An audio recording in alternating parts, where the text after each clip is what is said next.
Today we are going to pick up where we left off on your notes yesterday, which should be the Red River War. So the Red River War, obviously you guys probably know the Red River, that's like Texas, Oklahoma. So anyhow, the Red River War is mostly going to take place over in the the Texas Panhandle. And it's going to be the Kiowas and Comanche Indians against the United States government. You guys may remember that at one point, white settlement was closed in Indian Territory. But now we're starting to open it up and have a lot more white settlers come into this territory that belonged to the Kiowa and Comanche Indians. And the Red River War is going to mark the end of southern buffalo herds. And I'll show you guys a video about the destruction of the buffalo here in a little bit. But southern buffalo herds are essentially non-existent at this point. And the Texas Panhandle, when it is open to white settlement, that's essentially when all hell breaks loose.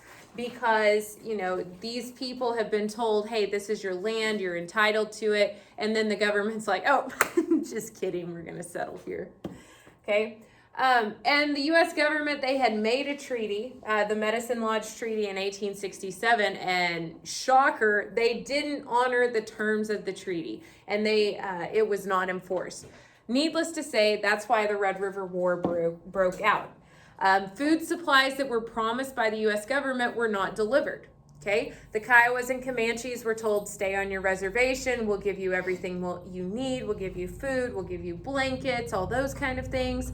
That didn't happen. Okay, the food was not delivered. The food that was delivered was all moldy and bad. You couldn't eat it. And some of the blankets that were given to them were infested with diseases like smallpox. Okay, so needless to say, the Native Americans were upset. You can understand why.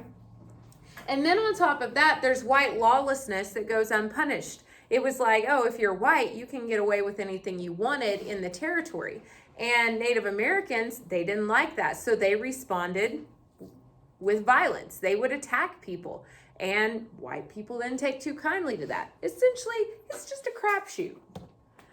And from June of 1874 to 1875, this is when we're really going to see the violence ramp up. And all of these locations where there's like a star, that's locations of major battles within this Red River War. However, the Comanche Indians will eventually be forced to surrender because they just don't have the manpower or the firepower of the federal government. They can't fight back. Okay. Then let's talk about the Battle of Little Bighorn. The Battle of Little Bighorn is going to once again involve the Sioux Indians because the Black Hills, which is going to be like largely in the Dakotas, there's gold there, found in 1875. And so everybody rushes to the hills and they're trying to get rich off of the gold. Well, this draws white folks onto the Sioux hunting grounds. And it's going to be people who are trying to take out their buffalo, their bison herds. Excuse me. So we have two guys who are leaders of the Sioux Indians, Crazy Horse, which I think is an awesome Indian name, and Sitting Bull. Sitting Bull, we discussed him in a previous chapter because he was part of Buffalo Bill's Wild West show after he was defeated by the American by the American cavalry and stuff. He didn't have a ton of options. So at one point in his life, he was part of their traveling show. But anyhow, Crazy Horse and Sitting Bull, they get together and they're like, we're going to drive out the white folks. And, you know, you can imagine they're not going to just walk by and say, oh, hey, could you guys please leave? It's not going to be like that. It's going to be quite a bit more confrontational. So the U.S. government, they get involved because the Sioux Indians didn't ask the whites to leave nicely. They started attacking them. So the government's like, well, if you're going to attack us, we're going to attack you. So they send in Colonel George Custer. He stumbles upon, some Sioux warriors. And when I say stumbles upon, he had about 250 men and he stumbled upon about 2,000 Sioux warriors. Needless to say, they killed him, okay, in a charge led by Crazy Horse. Crazy Horse is like, we're not going to take it. We're coming for you, Custer. And, didn't end well for George Custer. But at this point, the American people are like, something must be done. Okay, so the U.S. retaliates. So Sitting Bull, he's like, dude, I'm out. This is not going to end well. He tries to take some of the Sioux Indians and go up into Canada thinking, dang, maybe they'll leave us alone. Okay. Crazy Horse, on the other hand, he is not willing to give up his fight, so he continues to fight, but it reaches the point where he can't wage war anymore. He cannot compete with the firepower and resources of the American government. And so Crazy Horse had to surrender. Now let's talk about another tribe that we haven't discussed yet, the Nez Perces people. Okay, they were over here in Idaho, parts of Oregon, and they actually lived on a smaller reservation. And the thing about this tribe of Indians, most of them were Christian. And the majority of them were horse or cattle breeders. Like, they weren't roaming the plains, killing the buffalo. They had set homes, they worshiped God, and they bred cattle and horses for a living. And, you know, you would think, oh, hey, that's the white lifestyle that we said you had to have if you were going to get along with white people. But the whites decided they wanted this land. There was gold or something else on there that they wanted. So they said, all right, Nez Perces people, you guys have to leave. Well, their chief at the time, his name was Chief Joseph, and you might put a star next to him because he is always, always, always on the state test at the end of the year. Okay? Chief Joseph is like, listen, we've waged war with you guys. We tried conforming to your ways. And so he's like, we're just going to leave. We're going to go to Canada. So they basically marched from over here all the way across. They were almost to Canada, like 40 miles from Canada. And the U.S. government is like, no, you can't do that. Can't do that. You have to come back. And so they returned back. And on your worksheet, I think it'll say he took them on a 1,300-mile journey. You might write that in there. He took them on a 1,300-mile journey to try and escape to Canada, and it failed. Why the government wouldn't let them just go to Canada, I have no idea. But they forced them to go to a barren reservation in Oklahoma, where the land and the resources are totally different from what they're used to. Okay? And Chief Joseph, what he's most famous for is giving a speech called, I Will Fight No More Forever. He basically says, all the young men are dead. My children are dead. The ones that aren't dead, I don't know where they are. They're missing. So I'm going to quit fighting and I'm going to go search for my children. And he basically said, my heart is broken. I will fight no more forever. And that's the speech that they always reference on the state test for Oklahoma, probably because Chief Joseph ended up in Oklahoma. And after this, he tried going to Congress and lobbying people in Washington, D.C., trying to get recognition and rights for his people. They wouldn't even talk to him. Okay? So this is the kind of treatment that the Native people are getting. Okay? And that's the same situation with lots of other tribes. They have reached the point where they can't resist any longer. They're tired of resisting. They're heartbroken. Their families are dead. Okay? And so many Native tribes, they started to participate in the ghost dance. The ghost dance was a religious revival. You know, they might paint their faces. They would dance around the campfire, beat their drums. And it was actually a ritual to kind of pray to the spirits to banish white settlers and bring back the buffalo. Now, I've told you guys multiple times, people are always afraid of what they don't understand. So you've got some white people over there in their settlement, and they're like, oh my gosh, they're putting on war paint. They're doing a war dance. They're about to come attack us. They weren't. They were praying to bring the buffalo back. That's what they were doing. And so the white folks are like, oh my gosh, well, we got to strike first.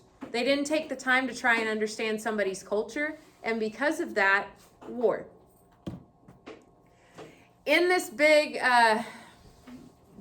mess that breaks out, Sitting Bull, he's back from Canada. Okay. he is arrested, and he's not going peacefully. He's had it, he's done, he's tired of this, and he ends up getting killed in the confrontation. Okay, Sitting Bull is a big figure in the Native American community. Okay, that would be like the equivalent of a president or a secretary of state dying, being killed. And so at this point, we're going to be led to Wounded Knee, South Dakota. This is a place where you've got a large population of American people who are camped out and living there. And the United States cavalry comes in and hostilities break out. They start fighting. When it's all said and done, more than 100 men, women, and children are killed at Wounded Knee. Native American women and children. Okay? And there's a movie that came out, there's a book that came out called Bury My Heart at Wounded Knee, and it just talks about the death of the ghost dance, the death of this final hope that, maybe we can restore our way of life. But Wounded Knee signals the end of the ghost dance war.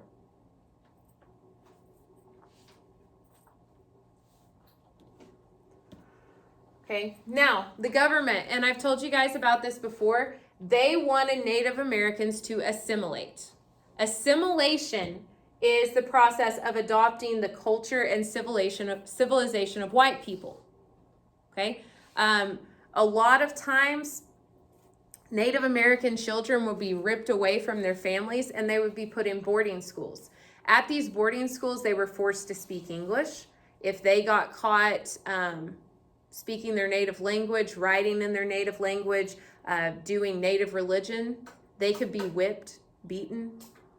Okay, they may never see their families again. But in this way, the United States government tried to eradicate Indian culture and force them to be like whites. Okay, a book came out by Helen Hunt Jackson. She called it A Century of Dishonor, talking about just how the government treated these people so very badly. And what's so sad about this is a lot of aspects of their culture were just lost. There's so many Native American languages that nobody knows anymore. Traditions that have been lost because the government tried to destroy them. And you may think, oh, it's not that big a deal. But I mean, think about like maybe traditions that you or your family have at Thanksgiving or Christmas that you always do. Okay? And somebody tells you you can't do that anymore and they rip you away from your family and you never get to do that tradition with your family again. That's what's happening to these people. Another book that came out was by Suzette LaFlèche, or it wasn't a book that came out, but she was an Indian woman. A lot of Indians who lived up in Canada, they had French names because the French and the Indians married together. So a lot of Indians up in this region have French names. But she actually went and used the court system to try and fight for the recognition of Indian rights. As you can imagine, that didn't go well. And in 1871, Congress declared that Indians are not going to be treated as a nation of people anymore. They are going to be treated as individuals. Now, you guys probably know that that's not still in effect because we do have Indian nations. Like we have the Creek Nation or the Cherokee Nation or the Potawatomi Nation. But at the time, they tried to get rid of that. And in 1887, the Dawes General Allotment Act was passed. And put a star next to this because this will be on your test and your worksheet. The goal of the Dawes General Allotment Act is to assimilate the Indians because it's going to get rid of the Indian reservation system. Instead of all of the people from your nation living on one reservation, we're not going to have reservations anymore. And obviously you guys know that this probably didn't last either because we still have reservations today. But at the time they said, you're not going to live on a reservation. Each Indian family is going to get an allotment of land. You're going to get 160 acres.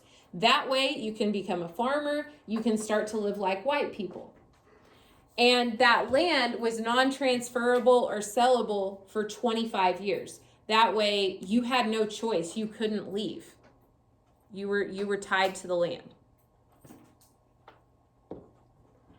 And then, like I mentioned before, this is the point where a lot of children are being taken from their families and a lot of them are given up for adoption. And it's like, well, the kids had a family. They had parents. but the government wanted them to have white parents. Okay, and they wanted them to learn English and all of these things. Okay, so you guys can open up your Chromebooks, and your 8.2 worksheet should be online in your Google Classroom.